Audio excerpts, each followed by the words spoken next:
अस्सलाम वालेकुम स्टूडेंट्स, कैसे हैं आप सब। उम्मीद करती हूँ खैरियत से होंगे।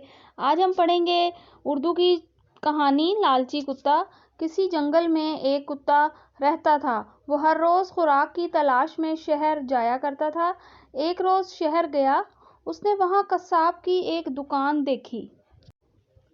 इत्तेफाक से कसाब दुकान पर नहीं था, इसलिए कुत्ते ने चुपके से वहाँ से गोश्त का एक टुकड़ा चुराया। टुकड़ा मुंह में दबाया और जंगल की तरफ चल पड़ा। जंगल के रास्ते में एक नदी थी। नदी पर पुल बना हुआ था।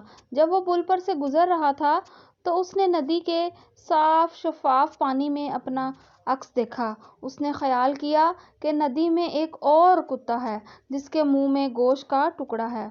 कुत्ता लालच में आ गया। लालच ने उसे अंधा कर दिया। वो उस कुत्ते से दूसरा टुकड़ा भी छीन लेना चाहता था। चुनाचा उसने भौंकने के लिए मुंह खोला और नदी में छलांग लगा दी। कुत्ते ने नदी में छलांग लगा दी। उसने बड़े पाँव मारे, लेकिन इसे कुछ न मिला। नदी में दूसरा कुत्ता कहाँ से आ गया? वो तो सिर्फ उसका अपना अक्स था। इस तरह लालची कुत्ता गोश्त के अपने टुकड़े से भी हाथ धो बैठा। नतीजा और अखलाकी सबक बच्चों इसका ये होगा कि लालच बुरी बला है। डियर स्टूडेंट्स, आपको मेरी वीडियोस पसंद आएँ तो इसको लाइक, शेयर और सब्सक्राइब करना ना भूलिएगा। Thank you.